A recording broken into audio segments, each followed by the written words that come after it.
नाम मिलना बड़ी कठिन बात है। पहले सैकड़ों वर्ष पहले, हजारों वर्ष पहले बार बार संत महात्मा परीक्षा लेते रहते थे, मात्र नाम देने के लिए, प्राप्ति के लिए नहीं, नाम के लिए लंबी परीक्षाएं चलती रहती थी। एक किस्सा कबीर साहब का है। उनके जीवन में बहुत लोग आए साधना के लिए। उनमें एक बादशाह भी थे जो 6 वर्ष से उनके सानिध्य में साधना कर रहे थे, उनके पास ही रहते, बादशाह होते हुए भी सब प्रकार की सेवा करते, झाड़ू लगाते, वस्त्र धुलते, जो भी उनके काम होते, पूरा दिन उनकी सेवा में समय गुजार देते, पूरा दिन उनकी सेवा करते रहते। जब समय आया, उनकी पत्नी ने कहा, लोई ने, कि इनको नाम दे देना चाहिए, मुझे योग्य लग रहा है। उन्होंने कहा कि नहीं, अभी ये योग्य नहीं हुआ है, अभी और समय लगेगा। उसने कहा नहीं, थोड़ा देख लेना चाहिए आपको, बहुत सेवक है, इससे ज़्यादा और क्या सेवा करेगा, ये तो समर्पित आदमी है, और जिसने समर्पण ही कर दिया तो सेवा बाकी ही क्या रहती है। उन्होंने कहा थोड़ा रुको, और कुछ दिन बाद इसके ऊपर छत से कूड़ा डाल देना। वो निकल रहा था, उन्होंने कूड़ा ऊपर से डाला, वो छटपटाने लगा कि मैं बादशाह हूँ, तुम मुझे जानती नहीं हो, अगर मुझे जानती तो ऐसी हरकतें नहीं करती, मैं यहाँ हूँ, इसका फ़ायदा उठा रहे हो। मैं अपने राज्य में सिंहासन के ऊपर होता तो अब तक सूली चढ़वा देता, फांसी चढ़वा देता, और भी बहुत प्रकार के शब्दों का प्रयोग। कबीर हंसे मुस्कुराए कि अभी तो कच्चा है, ये मात्र नाम के लिए था, प्राप्ति के लिए नहीं कि परमात्मा मिल गया, उसके लिए नहीं कि नाम के लिए क्या योग्यता होनी चाहिए। कुछ लोगों ने मेरे से सवाल किया, इसलिए मुझे याद आ गया। तो ये नाम के लिए योग्यता उस समय की कसौटी किस प्रकार से कसते थे कि 6 वर्ष सेवा के बाद भी बादशाह, समझो आप लोग कि बादशाह में कितना अहंकार होता है, कितनी ताकत होती है। फिर अगले 6 वर्ष बीते, 12 वर्ष हुए। कबीर साहब ने स्वयं उनको नाम दिया कि अब ये नाम के योग्य हो गया है।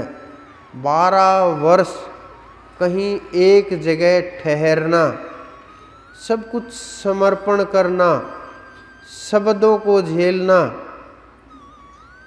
अहंकार को छोड़ना, शरण में रहना, समर्पित हो जाना, अपनी प्रत्येक कमी को तोड़ते हुए आगे बढ़ना, ये सबके बस की बात नहीं होती। ये बहुत ऊंचे स्तर की साधना की बातें होती हैं। लेकिन आप लोग भी जब साधना करोगे तो आप लोग भी इस स्थिति में चले जाओगे। बहुत लोगों को तो साधना करना ही नहीं आता। कुछ लोग अनेकों नाम जप रहे हैं, बहुत प्रकार के, जिसको जैसा पसंद आया, मन माना नाम पसंद आया, वो रटना शुरू कर दिया। चाहे वो हमारे ग्रंथों में हो ना हो, हमारी समझ में हो ना हो, पता हो ना हो, सिद्ध हो ना हो, कोई फर्क नहीं पड़ता, बस रटना शुरू कर दिया। मैं बार बार बोलता हूँ, किसी भी नाम को अलग अलग प्रकार के नामों से रटना छोड़ करके, उनसे तो अच्छा आप अगर ओम को भी रटोगे, अगर उसको भी समझोगे, उसकी भी साधना करोगे, तो वहाँ से अच्छी शुरुआत होगी। लेकिन उसके अंदर लोग ताकत नहीं समझ पाते, उसको साधारण शब्द समझते हैं कि ये तो साधारण शब्द है, ये तो कोई भी कर लेता अगर होता तो। लेकिन वो जब आप शुरू करोगे साधना, तब आपको अंदर के रहस्य खुलेंगे। नाम के अंदर ताकत गुरु प्रदान करते हैं, रहस्य जो होते हैं वो गुरु खोलते हैं। दिव्य जो दृष्टि होती है वो जीव के ऊपर कृपा होती है तभी खुलती है। उसमें जीव को अपना आचरण सुधारना पड़ता है, व्यवहार सुधारना पड़ता है, मन, कर्म, वचन, इन तीनों के ऊपर ध्यान देना पड़ता है और तीनों को एक समान करना पड़ता है। ये नहीं कह कुछ रहे हैं, सुन कुछ रहे हैं, कर्म कुछ चल रहा है, परिणाम फिर कुछ ही होगा, उसका परिणाम अच्छा नहीं होता। अगर हम परिणाम के लिए कार्य कर रहे हैं तो हमें अंदर में विकास करना पड़ेगा। अंदर में जो ये छटपटाहट चल रही है हर चीज़ के प्रति, उसको थोड़ा समय दो।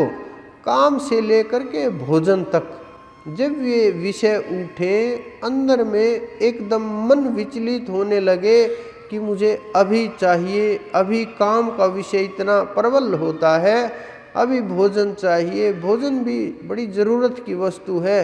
अगर हम उसको 1 घंटे के लिए, आधे घंटे के लिए, कुछ पल के लिए हम टाल दें कि नहीं 2 घंटे बाद भोजन करेंगे, अभी चलने दो जो चल रहा है, धीरे धीरे ये मन समझने लगेगा कि तुम्हारी नहीं चलती भाई, ये अपने हिसाब से चल रहा है और ये मन के हिसाब से नहीं चलेगा।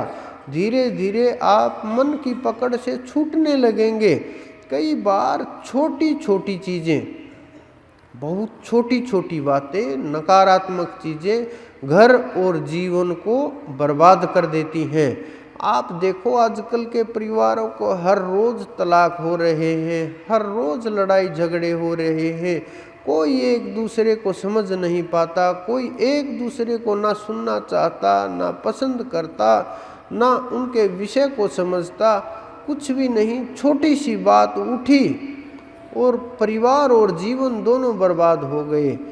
मैं देखता हूँ छोटे छोटे बच्चे, 12-12, 14-14 साल के बच्चे, छोटे छोटे बिल्कुल आत्महत्या की तरफ भाग रहे हैं और कर भी लेते हैं। उन्होंने ऐसा क्या झेला, ऐसा क्या एहसास हुआ, ऐसा क्या दुख हुआ? उन्हें जो आंतरिक चीज़ें हैं ना, बाहर से वो शरीर हष्ट पुष्ट दिखेगा कि बहुत ताकतवर हष्ट पुष्ट है, सुंदर शरीर है, पैसा है, धन संपदा है, सुख सुविधाएं हैं, सारी वस्तुएं हैं, सब प्रकार के ऐश्वर्याराम हैं कि इसकी तो मौज लगी हुई है। लेकिन जब आप उसके अंदर में उतर के देखोगे, जीवन के अंदर में, क्योंकि हर किसी के पास उसकी आत्मा तक पहुँचने की, मन तक पहुँचने का सामर्थ्य नहीं होता, लेकिन जीवन में उतरा जा सकता है, उसमें हर कोई उतर सकता है, उसको हर कोई देख सकता है। तो जब आप उसमें झांक करके देखोगे तो उनको का खालीपन नजर आएगा कि ये तो बेचारे छटपटा रहे हैं, रो रहे हैं, बेचैन हैं, नींद भी नहीं है, भूख भी नहीं है, चैन भी नहीं है, शांति भी नहीं है, नशे के आदी हो गए हैं, सिगरेटों की, धूम्रपान की लत लग गई है, बुरी हालत हो गई है, पड़े हुए हैं, इन्हें होश ही नहीं है कहाँ पड़े हुए हैं, क्या हालत हो गई है। और जब वो तैयार होकर के निकलते हैं, ऐसा लगेगा इनसे कोई खुशहाल जीवन और संसार में कोई भी नहीं है।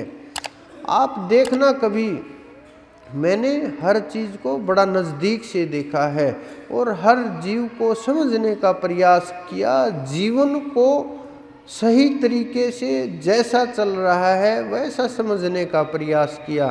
तो वो चीज़ें मैं छांट छांट करके आपके सामने रख देता हूँ।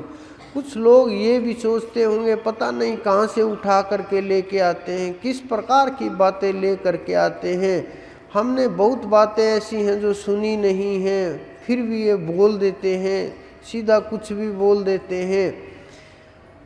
बहुत प्रकार के प्रश्न मन में होंगे, विचलित होंगे, लेकिन हमारा काम अनुभव का है और हम जो है अनुभव से ही बोलते हैं। जो हम सीखते हैं, जो हम समझते हैं, जो हमारे गुरु ने आज तक सिखाया, जो उस परम तत्व ने कृपा की, जो सार निकल के आता है, जो लोगों के जीवन से हमें अनुभव प्राप्त होते हैं, जब हमें सीखने का परमात्मा ने मौका दिया, हम सीखते रहते हैं और जो सीख करके ले करके आए वो आप लोगों के बीच बांट देते हैं।